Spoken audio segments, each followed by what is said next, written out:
चलिए अब इंतजार खत्म हुआ। जो अनुराग यादव है उसके जो हत्यारा है उसके पर जो है कि बुलडोजर अब चलेगा। निश्चित हो गई तारीख 25 तारीख को बुलडोजर जो है कि चलेगा, निश्चित हो गया तारीख अब। और नोटिस भी चिपका दिया गया है कि 25 तारीख तक जो है कि तुम अपना घर अगर गिरा दोगे तो ठीक है, लेकिन अगर नहीं गिराओगे उसके बाद जो है कि हम लोग गिराएंगे।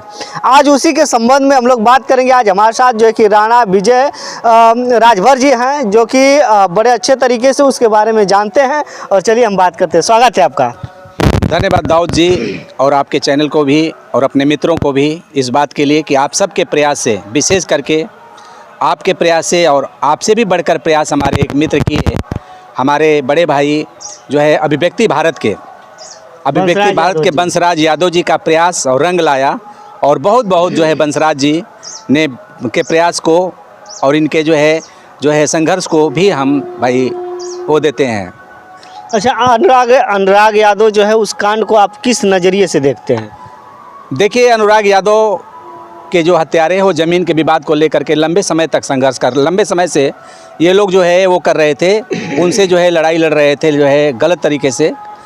चूँकि वह ज़मीन जो है अनुराग यादव जी के पिताजी को मिली हुई है, सरकारी ज़मीन है, उस पर नहीं करना चाहिए। और एक कुत्सित प्रयास कहा जाता है, घृणित प्रयास कहा जाता है और असफल प्रयास कहा जाता है। जो चीज़ हो नहीं सकता उसके लिए जान तक मार दिए वो लोग। एक नौनिहाल, एक नौजवान, एक भारत का भविष्य और भारत का जो है रत्न को काल का ग्रास बना दिए, तलवार से काट दिए, निर्दयतापूर्वक, निर्ममतापूर्वक हत्या कर दिए। तो ये ऐसा जो है घृणित कार्य किए जिससे बहुत गलत संदेश गया। और भाई भाई का जो है इस तरह से हत्या करना बहुत ही मतलब कि बुरा लगा, हमें बहुत बुरा लगा, बहुत ख़राब लगा, लोगों को भी बहुत ख़राब लगा। और इस पर योगी बाबा ने तुरंत एक्शन लिया। बाबा को भी इसके लिए बहुत बहुत बधाई। अच्छा, और उनके कार्यों के प्रति बाबा जी की सरकार है और कहते हैं कि हमारे राज्य से जो है कि अपराधी जो है कि एकदम भाग गए हैं जब से हमारा राज चल रहा है और क्राइम कम हो गया है पहले से। अब किस नज़रिए से इसको देखते हैं आप? देखिए, जब से बाबा मुख्यमंत्री बने हैं वास्तव में क्राइम बहुत कम हो गया है। क्राइम तो ख़त्म नहीं होगा, ये तो दुनिया जानती है कि आदिकाल से लेकर के आज तक, सतयुग से लेकर त्रेता, द्वापर, कलयुग में हर जगह युगों में लड़ाई हुई है। ख़त्म तो नहीं होगा, लेकिन बहुत लॉ एंड ऑर्डर बहुत ही अच्छा चल रहा है। कुछ मामलों को छोड़ करके हत्या और बलात्कार का मामला अभी कम हुआ है, मगर उतना कम नहीं हुआ जितना होना चाहिए, क्योंकि लोगों के अंदर बहुत लोभ लालच और बहुत ही मतलब कि गलत सोच है, गलत धारणा है। और एक दूसरे का इज्जत करना दूर, बहन बेटियों के इज्जत के साथ जो खिलवाड़ हो रहा है और अश्लील हरकत हो रही है, ये बहुत ही मतलब कि दुखद है। और लोगों को पश्चिमी सभ्यता को छोड़ करके अपनी सनातन सभ्यता, अपनी सनातन संस्कृति को, अपने जो है पूर्वजों के, ऋषि मुनीषियों और संत महात्माओं के और हमारे भगवान के आदर्श, भगवान कृष्ण के गीता को पढ़ना चाहिए और इनके जो है रामायण को पढ़ना चाहिए, वाल्मीकि रामायण पढ़ना चाहिए विशेष करके। उसमें अच्छा चरित्र जो है बनता है। अच्छा, एक चीज़ है, आप राजभर समाज से आते हैं और ओम प्रकाश राजभर जी के साथ कई वर्षों तक आपने जो है कि काम किया है। तो ओम प्रकाश राजभर अभी यानी पिछड़ों के नेता बनते हैं और अभी तक उनकी मौजूदगी वहाँ पे नहीं दिखाई दी गई है। ओम प्रकाश राजभर क्यों नहीं जा रहे हैं ऐसे मामलों में? देखिए, एक त्रिशंकु का नाम आता है, त्रिशंकु, जिसको विश्वामित्र जी जिंदे जी स्वर्ग पहुँचाना चाहते हैं। तो वो भी अपने बेटों को और अपने स्वर्ग जाना चाहते हैं और बीच में लटक गए हैं। वो विधानसभा के अंदर बोलते हैं कि हम शूद्र में आते हैं, जबकि ये बैनर लगा हुआ है महाराजा सुहेलदेव जी का, राजभर का। और महाराजा सुहेलदेव राजभर क्षत्रिय राजा थे, जिन्हें सूर्यवंशी क्षत्रिय राजा, भारतीय क्षत्रिय राजा, नागवंशी क्षत्रिय राजा, भरतवंशी 36 क्षत्रिय राजकुलों में हमें स्थान प्राप्त है। किसी को एक कुल में स्थान प्राप्त होगा, हमें 36 क्षत्रिय राजकुलों में स्थान प्राप्त है। भारतीय क्षत्रिय जिन्हें राजभर आप कर रहे हैं, लेकिन वो कहते हैं कि हम शूद्र में आते हैं। और बेचारे इतने गिर गए कि राजभर समाज आज तिरस्कृत कर दिया है। पहले की तरह जलवा था, कहाँ देख रहे हैं, कहीं जलवा है? अब यूपी से भाग कर बिहार गए हैं और बिहार से कहाँ जाएंगे पता नहीं, बिहार से कहाँ जाएंगे, अब कहाँ भागेंगे, कहाँ जो है सर छुपाएंगे। अब तो सीधा आप यह कह रहे हैं कि ओम प्रकाश राजभर जी अब लाचार हो गए हैं, बेबस हो गए हैं और राजनीतिक खत्म हो गई है उनकी। बिल्कुल, समाज समझ चुका है कि एक राजनीतिक जो है ये सौदागरी करते हैं, दलाली करते हैं, ब्लैकमेलर हैं और समाज के मुद्दों को चाहे वो राजभर क्षत्रिय समाज का हो, चाहे किसानों का मुद्दा हो, चाहे महिलाओं का मुद्दा हो, चाहे नौजवानों का मुद्दा हो, चाहे कोई भी मुद्दा, हत्या बलात्कार लूट का, कहीं उत्पीड़न का मामला हो, कहीं अत्याचार का मामला हो, जुल्म का मामला हो, कहीं हत्या का मामला हो, कहीं भी ओम प्रकाश राजभर खड़े नहीं हुए। बेचारा मैं तो कहता हूँ कि शिखंडी भी महाभारत में खड़ा हो गया, अन्याय और धर्म के बीच में जाके खड़ा हो गया। उसे समझ में नहीं आ रहा था कि मैं कौरवों की तरफ से लड़ूं कि पांडव की तरफ से लड़ूं, तो जाकर बीच में खड़ा हो गया। कम से कम वो भी एक अपना दिया परिचय दे दिया, शिखंडी हिजड़ा होते हुए भी। लेकिन ये लोग तो समझ में नहीं आता है कि किस बोल के हैं, किस सत्य की लड़ाई लड़ेंगे, क्या सत्य की लड़ाई लड़ेंगे। बीच में जो है वही त्रिशंकु वाला काम कर रहे हैं, इधर जाएं कि उधर जाएं, इन्हें समझ में नहीं आ रहा है कि किधर जाएं।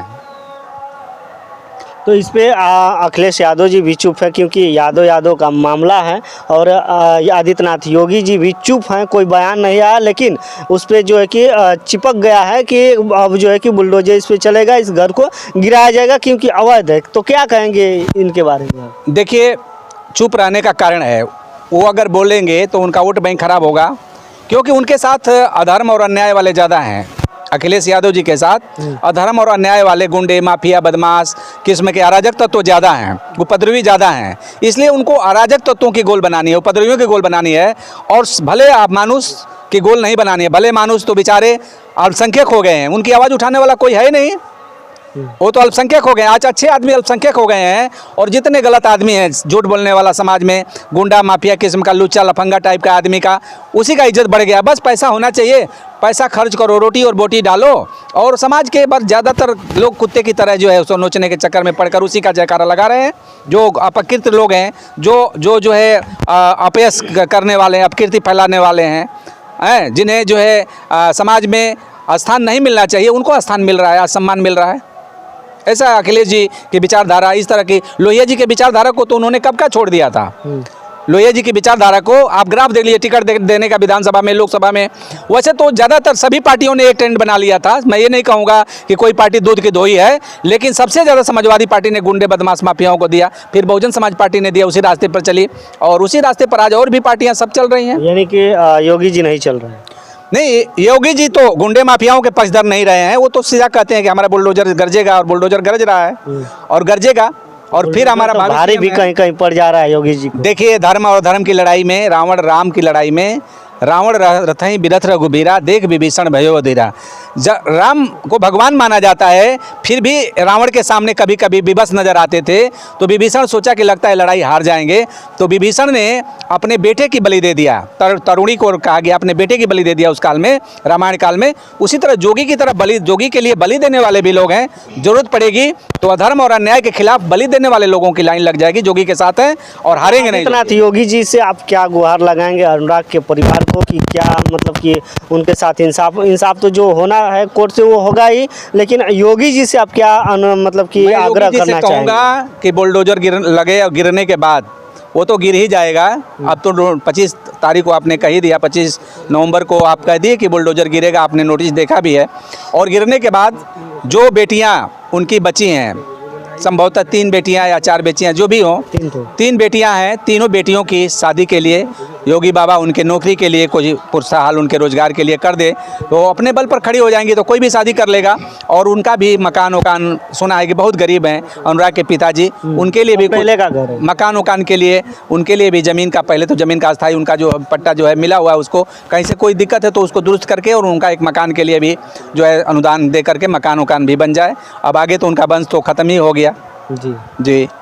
चलिए साथियों, जो है कि जो बुलडोजर चलने वाला है उसको हम बहुत जल्द आप लोगों के सामने जो है वो वीडियो लाएंगे, और दिखाएंगे आपको कि आखिरकार जो अपराधी है उसके पर जो है कि किस तरीके से बुलडोजर चल रहा है, और किस तरीके से अनुराग यादव को न्याय मिल रहा है। आज हमारे साथ जो है कि राणा विजय राजभर जी थे, जो कि पूरा जो है कि बताएं उसके बारे में कि आखिरकार न्याय जो हो रहा है किस तरीके का हो रहा है, वो सही है या गलत है। आप लोग बताइएगा कमेंट करके, आखिरकार जो न्याय होने जा रहा है वो सही है या गलत है। बहुत बहुत धन्यवाद।